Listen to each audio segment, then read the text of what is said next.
Hey there, garden enthusiasts! It's the perfect time to start planning your patio garden for the upcoming summer season. Let's dive into the steps to get started. Step 1. Clear and declutter. The first step is to declutter your patio. Remove any debris, dead plants, and unnecessary items. Sweep or blow away leaves and dirt. This will give you a clean slate to work with and make your garden inviting for guests. Step 2. Inspect and repair. Next, check your patio furniture, planters, and decorations for any damage. Repair or replace any items that need it. This will ensure that your garden is safe and appealing for the summer months. Step 3.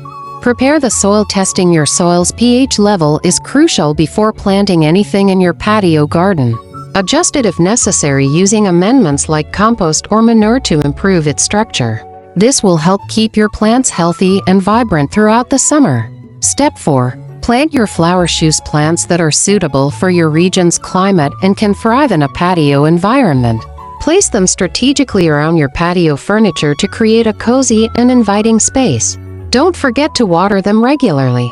By following these steps, you'll have a beautiful patio garden ready for the summer season. Thanks for tuning in, and don't forget to like, share, and subscribe for more gardening tips.